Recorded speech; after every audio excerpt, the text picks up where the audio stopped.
Hola,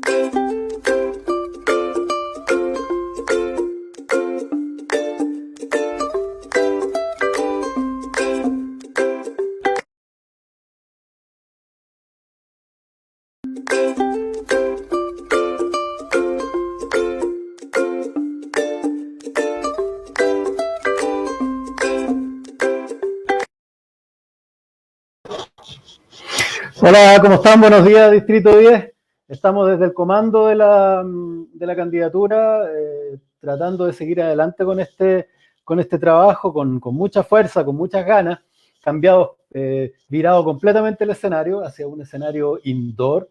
Ya no andamos en la calle conversando con las personas, en las plazas, estamos en estos búnkers donde nos protegemos de una pandemia post-apocalíptica que ocurre allá afuera. Yo creo que nadie se imaginaba esto hace 4 años atrás, en un estallido social, una pandemia, un proyecto para llegar a Marte, robots que nos hacían la limpieza, y bueno, imagínate hace 40 años atrás, tener además un aparato satelital en la mano para comunicarnos o hacer programas propios como este. De verdad que es ciencia ficción. Allá afuera efectivamente hay una especie de apocalipsis zombie, ¿no? Hoy día sí que sentí la pandemia cuando venía al comando. Muy poca gente, pocos autos, todavía más de los que deberían, y todo esto con una firma final, ¿no? Pasar por Plaza Dignidad y ver esos autos como de película sci-fi, como de Alien, estacionados, esos vehículos, camiones raros con formas extrañas, blancos, verdes, y unos señores vestidos de militar cuidando nada, ¿no? Un cubo con nada.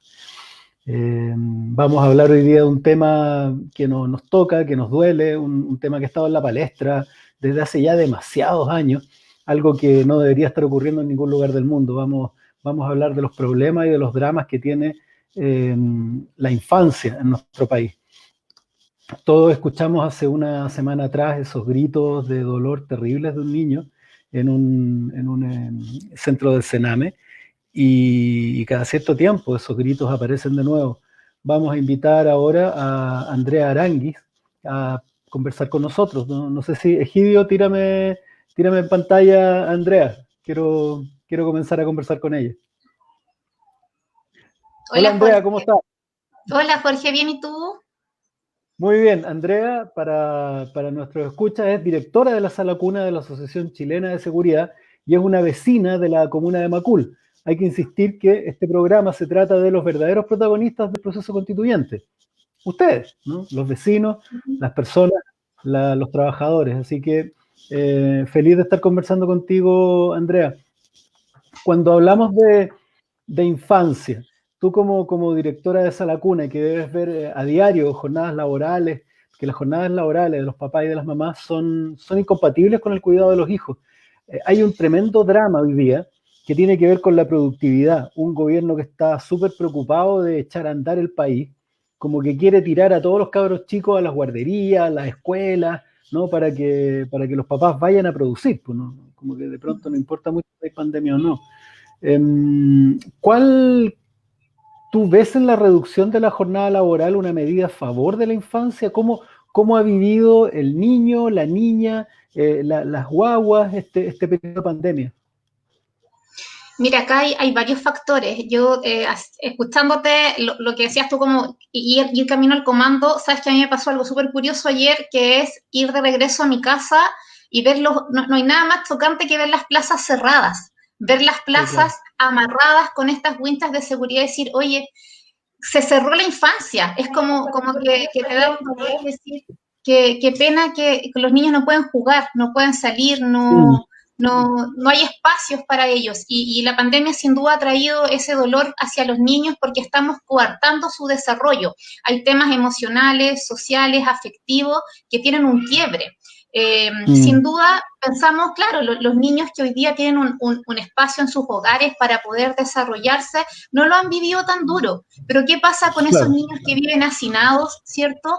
Que no tienen espacios para jugar, y esto va más allá de la tecnología, perdón, o de las clases online, sino que va de padres y madres que tal vez no están capaces, que tienen incertidumbre laboral, ¿cierto? Que tienen este miedo a la pandemia, qué patrones de crianza tienen para estos niños y niñas. O sea, tú hablabas del Sename, pero oye, también hay temas normales en las casas hoy día, ni siquiera tantos extremos. Entonces, sin duda, el Estado hoy día no está respondiendo a esas necesidades, ¿ya? Y por ende, la apertura de jardines y colegios tampoco es una respuesta hoy día para ellos. Eso es importante. ¿Por qué? Es importante responderle entonces al gobierno por qué no es lo más importante la apertura de colegios y de salas cunas o de jardines infantiles, ¿no? ¿Por qué eso no solucionaría el problema que están viviendo los niños hoy, los niños y niñas? Porque este es un problema raíz. O sea, la incertidumbre que tenemos en lo que el gobierno hoy día nos dice no es una respuesta. O sea, permiso de vacaciones y después nos encierran. O sea, desde ahí hay un discurso contradictorio, ¿cierto? Claro, Abramos los colegios y los jardines y después los cerramos. Pero ¿alguien ha pensado en los niños y niñas, el mensaje que les entregamos? O sea, un día vamos oye, armemos la mochila y mañana la cerramos. ¿Y qué pasa con todo? ¿Cómo tú le explicas a un niño eso? ¿Ya? Y además las vamos a encerrar en las casas y en el fondo los vamos a encerrar con toda esa rabia que tengo yo como adulto de que no tengo trabajo, de que de pronto o tengo trabajo, pero tengo un teletrabajo que también demanda jornadas laborales extensas, ¿cierto? Y cuestiones que los niños tampoco pueden entregar, como silencio, calma, no me metas ruido porque estoy trabajando. Entonces nosotros desde la educación nos preguntamos, oye, ¿y dónde están las herramientas para entregarle a los papás? ¿Por qué en vez de transmitir tantas noticias no entregamos herramientas a las mamás y a los papás para pautas de crianza amorosas hacia los niños? ¿Por qué TV Educa no tiene más jornadas de pronto en la televisión nacional que entregue programas para niños? ¿Por qué no ocupar los medios de comunicación para aportar a esto? ¿Por qué siempre el COVID desde una mirada negativa? Entonces yo creo que se ha pensado poco en los niños, se ha pensado más en alarmar que en ocupar esta pandemia de manera positiva.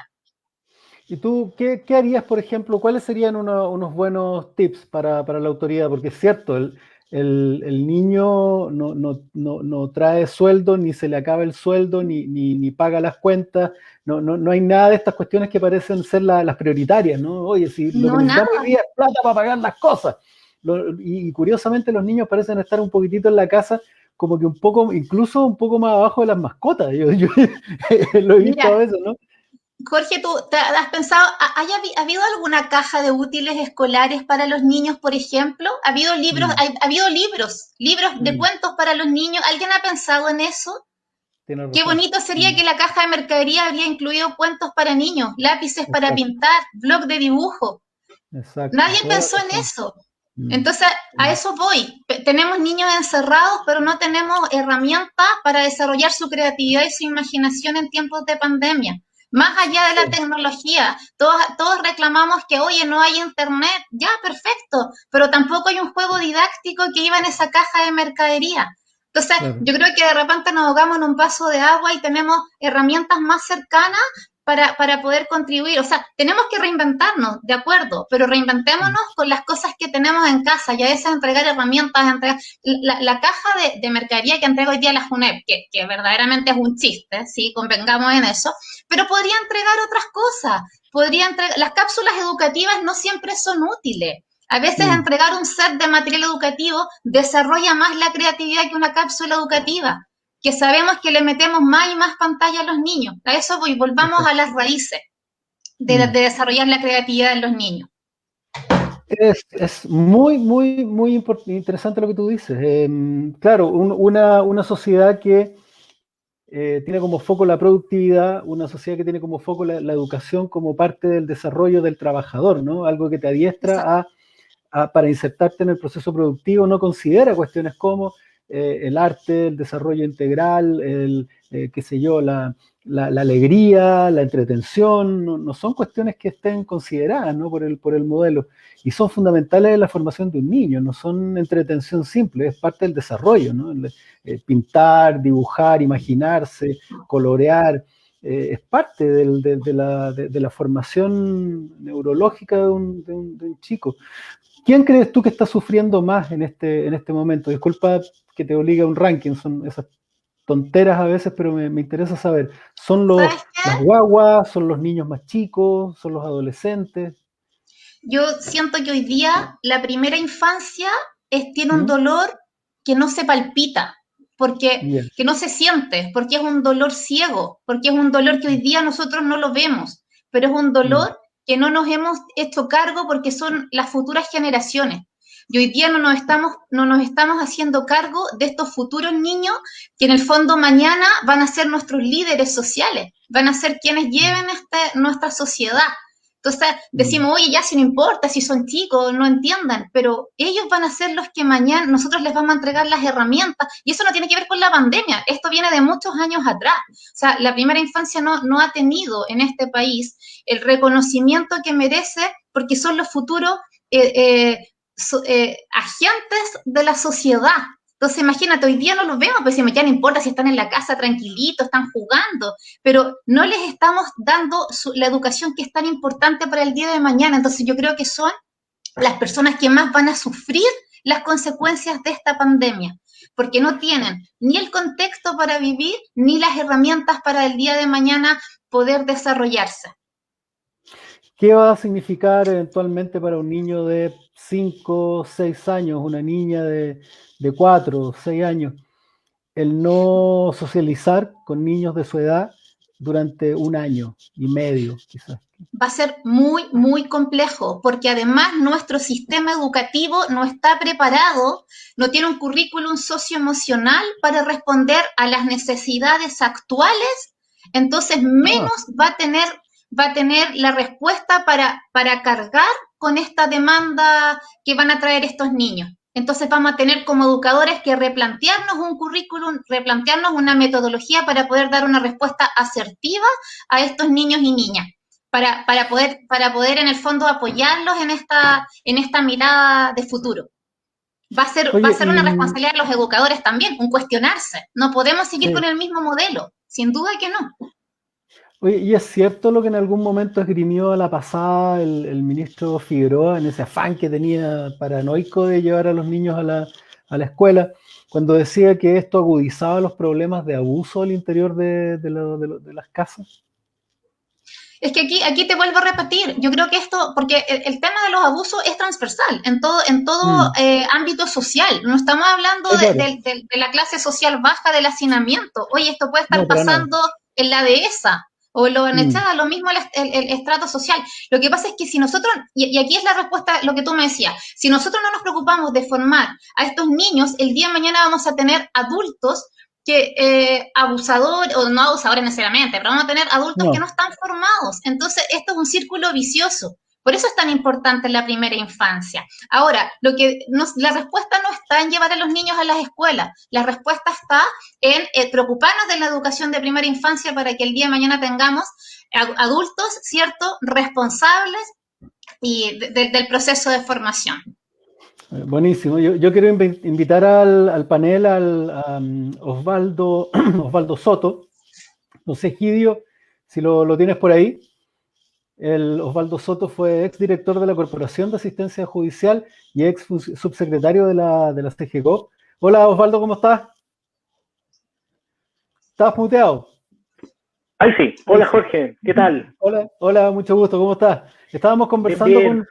con Andrea Osvaldo sobre la posibilidad de que se produzcan problemas en el desarrollo de los niños, ¿no? A partir de este confinamiento que están teniendo, niños de 4, niñas de 7 años que están teniendo que estar un año sin socializar, expuestos transversalmente, como bien indica Andrea Aranguis, a formas del abuso también, ¿no? Al interior de las casas. O a restricciones a las que no están acostumbrados, que es como simplemente no correr, no gritar, cállate, mantente tranquilo, estoy trabajando. En el fondo, la pregunta también para ti, ¿de qué manera esta pandemia, esta situación tremenda en la que estamos viviendo todos, puede afectar el desarrollo de los niños y contribuir a algunas formas de abuso?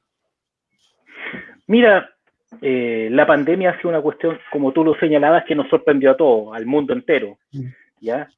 Y respecto de los niños en particular, En nuestro país la percepción que tengo yo es que en relación con la pandemia los niños siguen siendo tratados como objetos más que como sujetos. Y ahí voy a lo que decía hace un ratito Andrea, y comparto lo que ella decía, cuando en la caja de artículos de primera necesidad se le hace llegar al hogar solamente comida y no se les hace llegar elementos para poder estimular a los niños, es porque se les considera como un objeto que está en la casa, al igual que la mascota, al igual que los muebles, pero no como un sujeto que también necesita cubrir ciertas necesidades, sobre todo en este proceso inicial en el cual ellos se encuentran, ¿te fijas? Entonces, al final del día, el debate que nos plantea el gobierno en torno a, por ejemplo, si tienen que retornar rápidamente a clases porque están corriendo riesgo, lo que en el fondo uno puede observar es que el gobierno, que tiene una marcada visión respecto de lo que es la sociedad, respecto de lo que son los ciudadanos, las personas, los consumidores, todos la sabemos, necesita que vuelvan los niños a clases. Lo necesita imperiosamente, pero no tanto por el afán altruista de que ellos vuelvan a educarse y a estimularse, que lo es, sino porque ellos lo miran desde el punto de vista de que necesitan tener a los padres a la disposición del sistema productivo, ¿te fijas? Hoy en día los niños en los hogares le impiden a muchas y a muchos trabajadores poder desplazarse o realizar un trabajo productivo, ya sea presencial o mediante teletrabajo, porque tienen que cuidar a los niños. Por lo tanto, el verdadero interés que uno podría avisorar detrás de este afán tan pertinaz y persistente que tiene el ministro de Educación es precisamente eso. Y ahí entramos a una segunda reflexión como que un poquito más fina. Ahora, los niños en nuestro país, como si bien es cierto, son sujetos de derecho, pero tradicionalmente el Estado los sigue tratando como objetos de derecho, se están formando más que como ciudadanos, como consumidores. ¿Te fijas? Cuando a los niños en los jardines infantiles o a puertas de ingresar a la educación básica los obligas a competir por el cupo en un determinado colegio, ya estás diciéndole que el niñito que está sentado en la silla del lado es un competidor y hay que ganarle. ¿Te fijas? No está generando relaciones colaborativas, sino relaciones competitivas. Entonces, formamos a niños como consumidores, no como ciudadanos, dentro de un sistema educacional que ha sido diseñado no como un sistema que viene a responder a un derecho que tiene el ser humano a ser educado, sino como un sistema que ha sido reinventado para generar lucro. ¿Te fijas, no? Sí, claro. Entonces, ahí tenemos el problema. Tenemos un problema de la concepción completa de nuestra sociedad.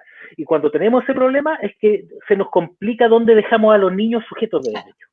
Claro, entonces lo que tú en el fondo estás planteando no es que solamente, como dice Andrea, se esté abandonando la educación con E mayúscula, ¿no? Sino que además se lo está educando en un sentido que es productivo, no es integral, no es humano, no responde a una forma de socialización más o menos sana. ¿Tú estás de acuerdo con eso, Andrea? ¿Qué te parece? Sin duda, o sea, el programa de retorno de los niños tiene que ver principalmente con que los papás vuelvan a trabajar. Nada más que eso, o sea, sin ir más lejos, las salas cunas y jardines infantiles, y colegios, pueden funcionar siempre que cumplan, y ahí vuelvo a lo que decía Nanta, siempre que cumplan con un programa de protocolo COVID-19. Pero claro, no nos exigen ningún programa de reincorporación socioemocional. ¿Tú sabes lo que significa que un niño de 5 años, de 4, de 3, estuvo un año en su casa? Es reeducar. Son hábitos que tienes que, de nuevo, el comer, el socializar. Oye, hay niños que han tenido temas de control de esfínter, que han retrocedido. Todo eso, las educadoras tenemos que nuevamente tomarlos. ¿Y dónde está el tema del capital humano que trabajamos con los niños? Eso también hay que reeducarlo, porque esos adultos también tienen temores con esta pandemia. También tienen familia. Entonces el programa del gobierno no responde a eso. Es como, volvamos. Oye, pero tenemos que tener un programa integral de retorno. No basta con abrir las salas cunas, abrir los colegios y que todos retornemos a trabajar. Esto va más allá. Y entonces es repensar desde la mirada del ser humano, no desde la mirada de la productividad. Así que, respondiendo a tu pregunta, totalmente de acuerdo. Sí, me gusta ese punto de vista que tú planteaste, en el sentido en que no se trata solamente también de lo que hagamos o no hagamos en los colegios y en las salas cunas, sino también en las casas, porque como que a los papás se nos olvidó cómo educar en las casas, y en las casas el niño casi es un objeto que molesta, ¿no? No debería estar acá a esta hora. ¿Por qué si hasta ahora yo trabajaba? ¿Por qué si hasta ahora yo hacía otras cosas y lo tengo ahí colgando de las cortinas? O lo tengo ahí exigiéndome cosas, ¿no? Hay una necesidad, Osvaldo, también de reeducación de los padres. ¿Quién debería hacerse cargo de eso? Mira, lo que tú planteas es súper cierto, pero es el efecto. Uno tiene que darse una vueltecita más y ver cuál es la causa, por qué los padres están en ese estado. Y están en ese estado precisamente porque vivimos en una sociedad que es extremadamente consumista, que es extremadamente individualista, en donde está exacerbado el valor del trabajo por sobre el valor de la familia. ¿Te fijas? Hoy en día tú no trabajas para mantener a tu familia y aspirar a que el grupo familiar sea feliz, sino que trabajas para producir, eres una parte más del engranaje. ¿Te fijas o no?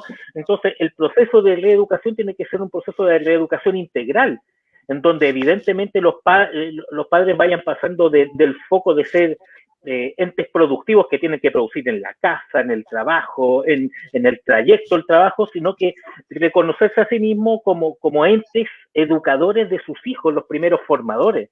Y para poder ser los primeros formadores tienes que tener tiempo para aquello. Y para poder tener tiempo para aquello tienes que tener los recursos económicos y el trabajo que te lo permita. Hoy en día ha sido una tremenda lucha en el ámbito del derecho ir generándole espacio a los padres para que puedan destinarle a los hijos. Y recuérdate tú el cómo teníamos muchos casos de niños con enfermedades catastróficas o enfermedades terminales que no tenían ni siquiera derecho a una licencia médica para poder cuidar a su hijo. Y esta fue una cuestión que recién hace poquito se logró. Entonces, tenemos un problema de raíz que dice relación con el tipo de sociedad que hemos construido. ¿Te fijas o no? Es muy importante, sí, es muy importante entonces que, hecho el diagnóstico, ¿no?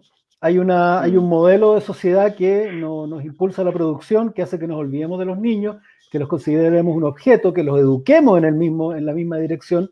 Y hoy día, frente a una pandemia que así como ha desnudado los problemas de salud, los problemas de previsión, los problemas de seguridad social, también estaría desnudando esta otra situación, ¿no? ¿Qué hacemos con los niños? Y de pronto para este modelo los niños son una cosa molesta que hay que ir a tirar a un jardín o para que nos dejen producir, ¿no? Entonces la pregunta ahí, Andrea, para empezar a redondear una visión para adelante, es ¿qué deberíamos hacer? ¿Cómo deberíamos pensar? ¿No? Para trascender esta...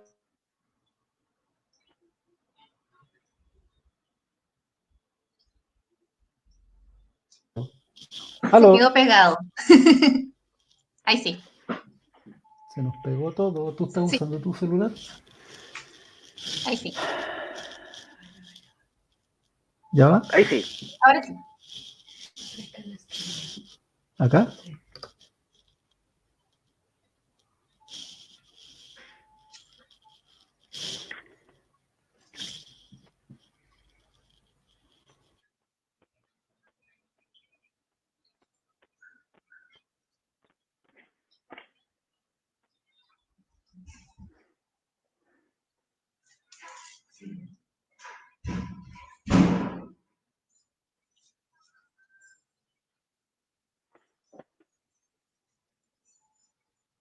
Quedamos a cargo, Osvaldo. Sí. Ahí está. Ahí llegó. Ahí sí. Ahora sí. Ya lo volví. Ya se cayó. Nos íbamos a quedar a cargo del programa, Jorge. Vimos pasar un platillo volador que algo raro pasó en el centro. Oye, continuando, no sé si me escuchaste bien la pregunta, Andrea. No alcancé a terminar de escucharla. Ya. No, en el fondo que está hecho el diagnóstico, los niños para este modelo son una especie de molestia en la casa que hay que tirar a los jardines. Exacto. Y no para mejorarlos, sino que para educarlos para que después sean igual a nosotros. Entonces, ¿cómo deberíamos enfocar? ¿Ya? Porque acá estamos hablando de el nuevo Chile, ¿no? Estamos hablando del nuevo país, estamos hablando que no queremos repetir todos estos errores. Sin duda que debemos, esta conversación también a uno desde la mirada de educadora, ¿cierto? Te hace replantearte sin duda que El modelo hay que cambiarlo, ¿sí? El modelo educacional en Chile hay que cambiarlo y hay que pensar no solamente en los niños como gente, como sujeto de derecho, sino que en los padres y en los adultos como formadores de niños. Entonces, desde esa mirada es muy importante que no solamente pensemos en un proyecto de formación de niños, sino que en desarrollar habilidades parentales para los adultos que están a cargo de los niños. Entonces, estos programas deben ser paralelos, ¿sí? Entonces, no podemos seguir trabajando 12 horas haciendo reuniones de apoderados a las 7 de la tarde. No podemos seguir con jornadas tan extensas que cuando tú quieres hacer una entrevista, el papá está agotado, está cansado, porque, esa hora es importantísima, habla de tu hijo. O que no me dan permiso en el trabajo porque no puedo ir a la entrevista. Tú sabes lo importante que es saber de tu hijo, en qué está, y también tenemos que motivar a estos padres. Y si a ese padre que no puede ir a esa entrevista, yo como profesora, como educadora, tengo que buscar la forma de motivarlo y hacerlo partícipe. Aquí la escuela para padres, nosotros somos un equipo, los papás y la escuela es un equipo. Entonces tenemos que trabajar juntos. Y la única forma de que esto tenga resultados es cambiar el modelo. Es cambiar el modelo porque, aunque no queramos, tenemos que asociarlo con la productividad. Tenemos que asociarlo con el sistema productivo. Uno como educador es súper como idealista, piensa, ojalá no exista, pero existe. Existe, tenemos que aprender a vivir con esto. Entonces hay que crear una política educativa que converse, ¿ya? Y pensando en un futuro que le dé herramientas a todos los estratos, porque estoy segura que esta problemática no solamente es para la clase social baja, esto también es para una clase social alta. Esto es transversal, esto no tiene que ver con esto le pasa a un papá que tiene un posgrado y le pasa a un papá que llegó hasta cuarto básico. Esto es transversal, porque en nuestro ADN cultural no están las habilidades parentales. Nadie nos enseña a ser papá o a ser mamá, y menos para una sociedad en la cual estamos inmersos. Y hoy día hay que replantearse el antes y el después de esta pandemia. Entonces yo creo que es cuestionarnos, revisarnos, y nosotros los profesionales de la educación tenemos que hacernos cargo de esto y nada, pues ponernos a trabajar en pro del futuro de Chile, de todas maneras. Maravilloso. Oye, Andrea, yo te quiero dar las gracias a ti por haber aceptado la invitación. Tenemos que darle paso a otro panelista. Y muy, muy, muy agradecido por tu participación. Un abrazo grande y vamos a estar hablando porque tu punto de vista me parece interesantísimo. Así que muchas gracias. Muchas gracias a ti. Osvaldo. Que tengan un excelente día. Cuídense. Igual. Chao, chao. Vamos a pedirle a Egidio que sume a Bernardita Aguirre. Hola. Bernardita. Hola, Bernardita, ¿cómo estáis? Bien, ¿y tú cómo estás? ¿Cómo Súper estás, bien. Osvaldo? Qué bueno, Osvaldo, ¿cómo estás tú? Bien. Bernardita Aguirre es nutricionista y además es candidata a concejala por La Granja, ¿no? Estuvimos conversando ayer un ratito y ahora la invitamos a este conversatorio, a esta charla matutina. Antes de darte el pase, Bernardita, me gustaría conversar con Osvaldo sobre el mismo tema. Sí, porque uno de los problemas que tenemos hoy día es que se le piden una enorme cantidad de condiciones a los papás. Se le pide que sean, no solo se le pide que estén lindos, que estén fit físicamente, que además se alimenten bien, que además, y todo eso, y que además cuiden bien a su mascota, y que además cuiden bien su casa y la tengan en el descueve para las fotos de Instagram. Además, tienen que ser súper productivos en unos horarios horribles, y algo que debería ser el inicio de todo, se deja un poco para el final, en algunos casos, y es más terrible. O sea, imagínate, ahora hay que más encima ir a una escuela de padres, deben decir mucho, con todo el enorme peso que tenemos encima productivo. Entonces la pregunta es, ¿cómo solucionamos ese nudo, ¿no? Ese nudo gordiano que se le aparece a un ciudadano cada vez más aplastado por responsabilidades? Mira, yo escuchaba atento lo que señalaba Andrea, y el momento constituyente en el que estamos es ideal para empezar a solucionar este problema. Y me explico. Ya tenemos claro el diagnóstico y tenemos claro de que si queremos ser una sociedad más justa, más inclusiva, en donde nuestros hijos aspiren a ser felices y no un engranaje más de la producción, tenemos que cambiar la sociedad. Ahora, este cambio no se va a producir por efecto natural y por evolución de los mismos hechos, sino que hay que generar condiciones para ese cambio social, ¿ya? Y la discusión, el momento constituyente en el que estamos viviendo, es un momento en donde podemos poner los énfasis para ver hacia dónde queremos llevar nuestra sociedad. ¿Y a qué me refiero con eso?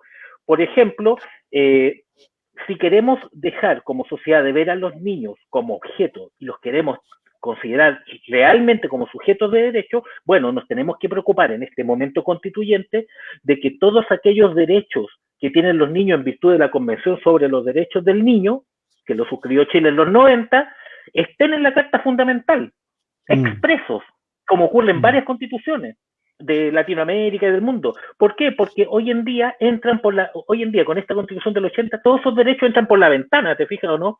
Y esa ventana se llama el artículo 5 de la Constitución. No, lo que nosotros necesitamos, si queremos dar una señal a la sociedad, es precisamente consagrar esos derechos de manera expresa. ¿Por qué?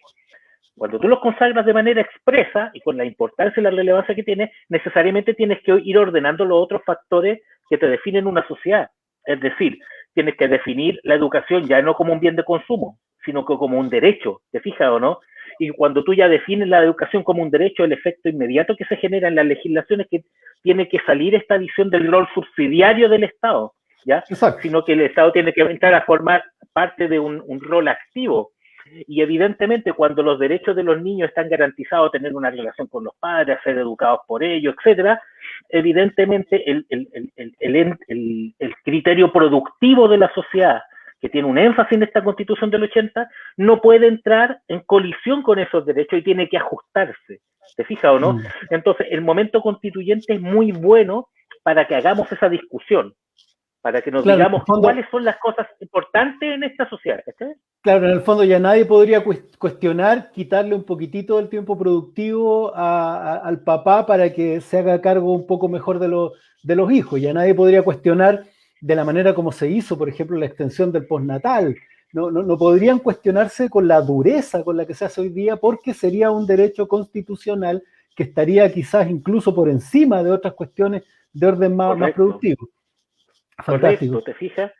Sí, pues. Oye, Bernardita, tú en tu condición de candidata a concejala por La Granja, una comuna que tiene problemas, ¿no? Tiene problemas importantes, no solo económicos. Hoy día está pasando por una situación bien estrecha en términos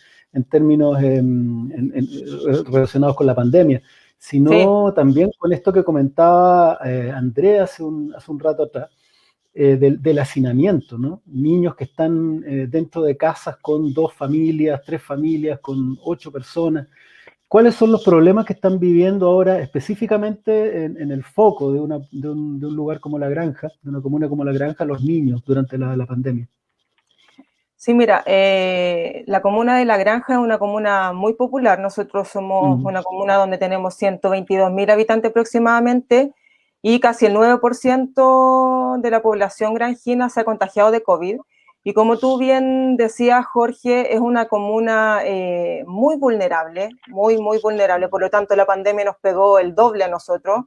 Y nosotros como funcionarios de salud nos ha tocado ver mucho en visitas domiciliarias el hacinamiento. Y eso es una realidad de la comuna de La Granja, es así. La verdad que he estado bien atenta a todo lo que se ha expuesto en este conversatorio.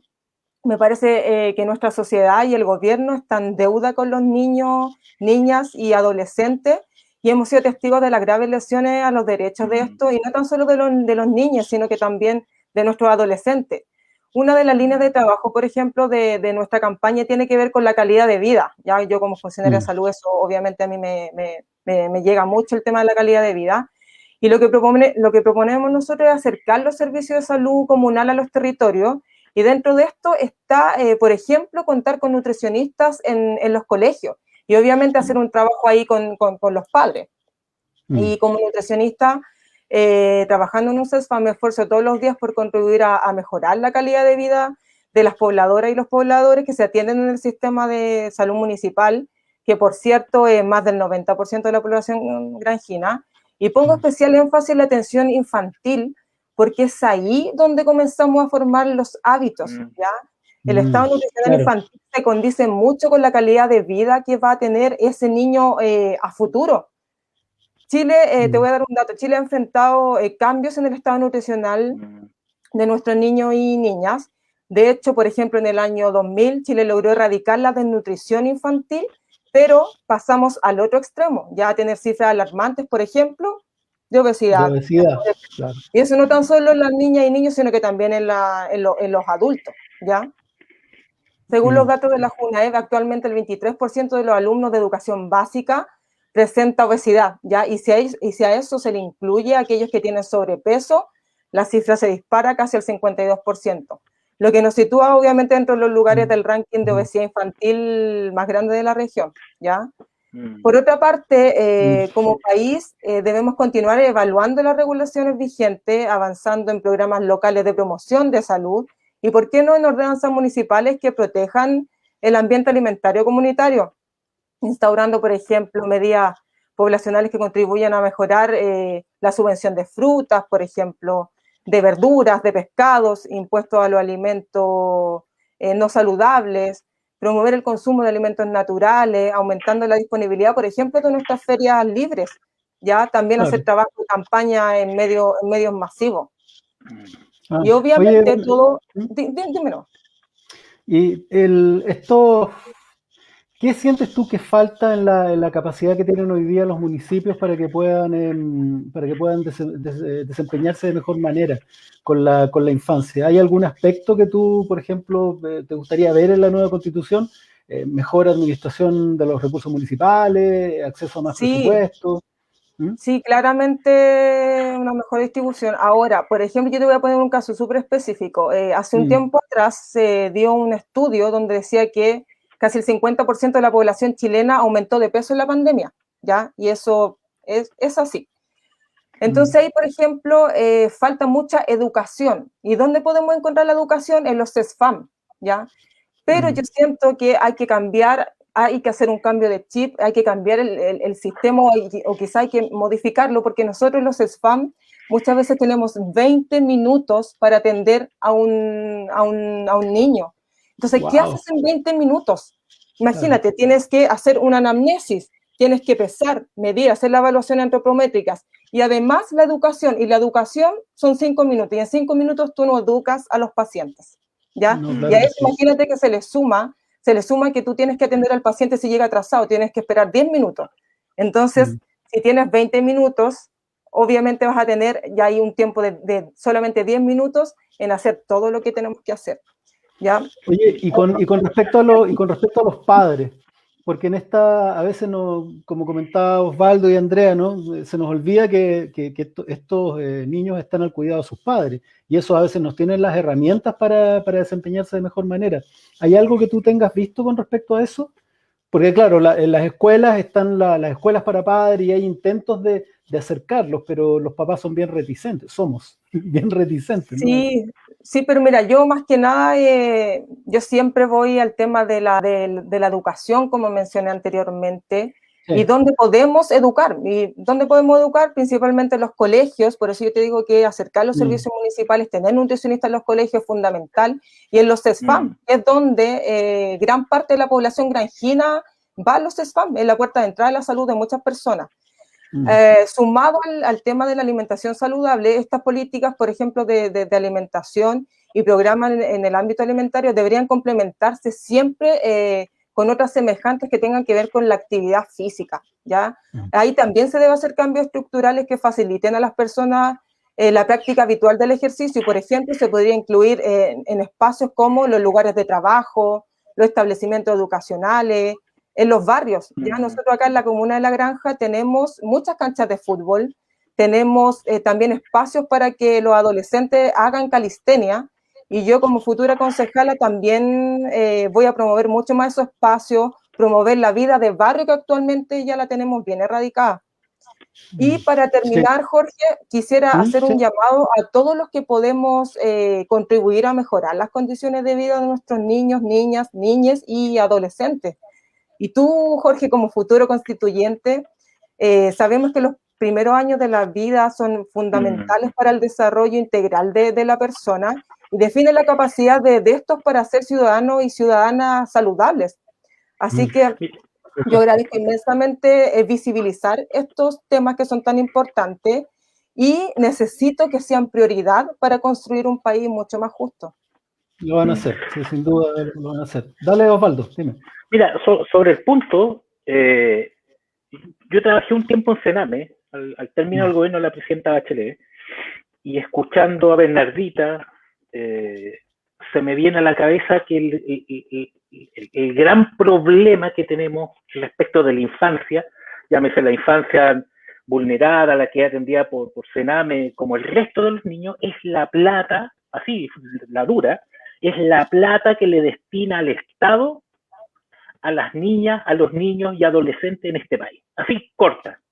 ¿Por qué? Porque si Bernardino dice que ella tiene 20 minutos para atender a un niño, hacer todo eso que tiene que es importante y no lo puede hacer bien porque le falta tiempo, la pregunta que uno tiene que hacerse de inmediato es ¿por qué tiene 20 minutos? Y la respuesta que uno tiene que decir es porque no están la cantidad de profesionales suficientes para poder atender adecuadamente a esos niños. ¿Te fijas o no? En Sename pasa exactamente lo mismo. En Sename, yo trabajé, se hacen mallas de intervención, cuestiones fabulosas, ¿te fijas o no? En el papel. Pero cuando llega el momento los cubos, y tú te vas a un centro, te das cuenta de que primero los que cuidan a los cabros chicos son personas que reciben una remuneración tan baja que ningún profesional puede acceder a esos cargos porque no le va a dar para vivir, ¿te fijas, no? Porque dicho sea de paso, son pegas que están todas casi 24/7. Segundo, ese personal, como no es personal calificado, el personal calificado está principalmente destinado a labores administrativas, es decir, tenemos un montón de psicólogos que están haciendo labores de tipo administrativo, donde las horas destinadas a la intervención clínica de los chiquillos es muy baja. Ahora, un chiquillo que está en situación de vulneración de derechos, ¿ya? Es un chiquillo que requiere una potente intervención de profesionales. Multidisciplinario. Claro, no basta con que al niño lo pongamos 10 niños y pongamos un equipo de una psicóloga, una terapeuta educacional. Es decir, eso es insuficiente, ¿te fijas, no? Porque cada niño es una realidad en sí particular. Y tú no puedes aplicar una herramienta estándar para atender a 10 realidades distintas.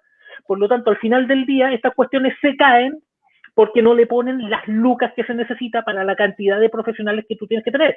Si como país decimos que los niños son importantes, que tenemos que recuperar, es decir, una forma de prevenir la delincuencia, evitando que los niños estén vulnerables y caigan en la delincuencia juvenil y bla, bla, bla, y todo ese discurso, si tú quieres hacer eso, y es tan importante y es tan relevante, bueno, pongamos las lucas ahí, ¿te fijas o no? Pero no se ponen las lucas ahí. Se van para otro lado, se redestinan, ¿te fijas o no? Y al final del día... El sistema, por ejemplo, está hecho para vernos como números más que como personas. Bueno, claro. Y además, o sea, al final no estamos apoyándolos en la educación y estamos exigiendo su represión, ¿no? O sea, ponemos las lucas en... o sea, no los educamos y después los castigamos. No, y hay incentivos perversos, ¿por qué? Acuérdate de este chiquillo Cristóbal, popularmente conocido como Cizarro. Este chiquillo hizo rico a un montón de OCAs, de organismos colaboradores de Sename. ¿Por qué? Porque el chiquillo lo tuvieron desfilando por un montón de programas de intervención. ¿Te fijas, no? Para los programas de intervención es re bueno decir, mira, este niño lo voy a recibir, lo voy a intervenir, y después salta a otro programa, y después salta a otro programa, y después salta a otro programa, y después egresa en los programas, y ya no es niño, sino que ya es un adulto, y en definitiva, ¿cómo podemos medir el éxito de los programas de intervención? Lo podemos medir si es que evitamos que el niño egrese o llegue a ser adulto y siga cometiendo hechos, por ejemplo, delictuales como le ocurrió a Cristóbal, ¿te fijas o no? Ninguno de los programas que se pagaron tuvo resultado. Es más, existió un incentivo para que el chiquillo desfilara por todos los programas, ¿te fijas o no? Entonces, al final del día, los énfasis están mal puestos. Es que además, como planteábamos al principio, este modelo económico, que es más bien un modelo de sociedad, como tú decías, el modelo neoliberal, tiene un incentivo perverso al ser productivo, al ser basado en el consumo, mientras más enfermos haya, mejor para la industria de la medicina. Mientras más gente depresiva, se venden más medicamentos. Mientras más niños con problemas, más centros y privados ganando plata con esto, ¿no? Mientras peor, porque esta es la venta de la solución, ¿no? No están tratando de prevenir, es vender la solución, y la solución es mucho más cara que la prevención, porque mueve al mecanismo. Esto es perverso y esto es producto del modelo. Yo les quiero dar las gracias a ustedes dos, a Osvaldo, a Bernardita, por esta conversación.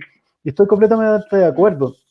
La mirada neoliberal de la sociedad, esto de rascarse con las propias uñas, ¿no? y tener como principal objetivo la productividad económica, es el fondo de muchos de nuestros dolores y de nuestros problemas.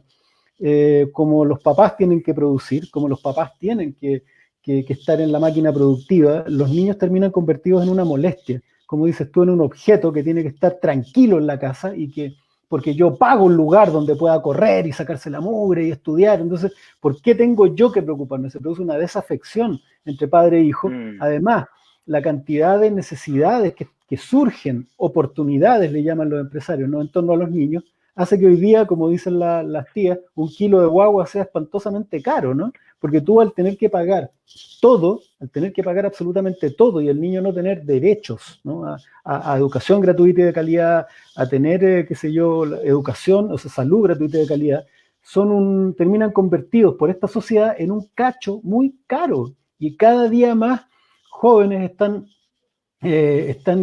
rechazando la posibilidad de tener guaguas, al punto de que ya no es solamente los anticonceptivos o los medios de control de la natalidad centrados en la mujer, sino que se ha producido un aumento en las vasectomías en población muy joven. Estamos hablando de alrededor de los 25 años.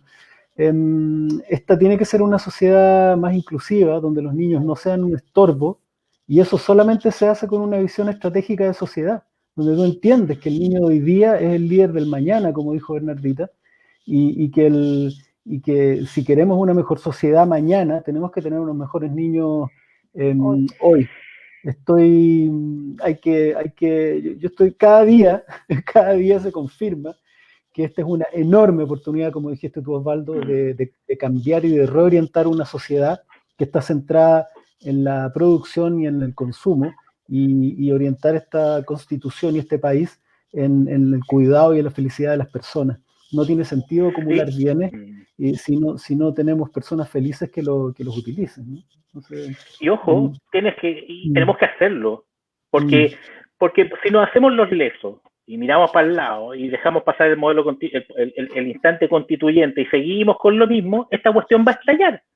Exacto. Y va a estallar con una destrucción de la sociedad, la destrucción de nuestra sociedad, porque se va a destruir la confianza. ¿Te fijas, no? Exacto. Entonces, esta no es como probemos ahora y si nos resulta probamos después. No, este es el momento. ¿Te fijas, no? Por eso los invitamos a todos, a todas, por favor, a involucrarse. Y lo que yo siempre digo, las personas que están escuchando esto, que hemos tenido una muy buena audiencia, y vamos a tener una mejor, estos programas después se viralizan y los ven muchas personas, y eso nos tiene muy contentos, que no se sientan agentes del cambio solo por ver este programa, sino que tienen que llegar a sus casas, conversar con sus amigos, involucrar a sus papás o a sus hijos en este proceso, porque solo en la medida en que vayamos juntos y unidos vamos a poder contrarrestar el lado oscuro de la fuerza que quiere dejar todo tal cual como está.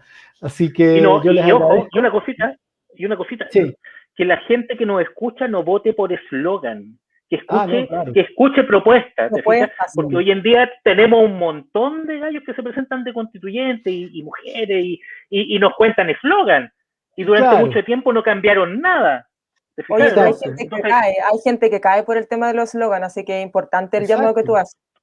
Es muy importante también que las personas vean, además de los contenidos, vean de quién vienen. Porque alguien puede haber contratado una agencia de marketing político maravillosa que le plantea todos los ítems que se supone que hay que cambiar, y su programa es maravilloso, pero resulta que es un ex ministro de 2-3 gobiernos que ha tenido 30 años para hacer los cambios, y ¿por qué los va a hacer ahora, no? Conocer a las personas también es fundamental, de dónde vienen, quiénes son, por qué ellos harían lo que dicen que van a hacer. Yo te quiero dar las gracias a ti, Osvaldo, las gracias a ti, Bernardita. sé que va a ser una gran concejala por la granja. Muchas gracias. Y a ustedes también, pues, ¿no? Y no se olviden, si les parece, por supuesto, pueden votar por esta candidatura, porque necesitamos hartos cambios y la verdad, el compromiso es fuerte, el compromiso es grande, el compromiso es total para transformar este país y convertirlo en un mejor lugar para todos y todas. El Chile nuevo está ahí, que no se nos pierda. Un abrazo grande, gracias Osvaldo, gracias Bernardita, y nos vemos mañana. Éxito a ambos. Éxito a ambos. Muchas gracias, que estén muy bien. Chao, gracias. Chao.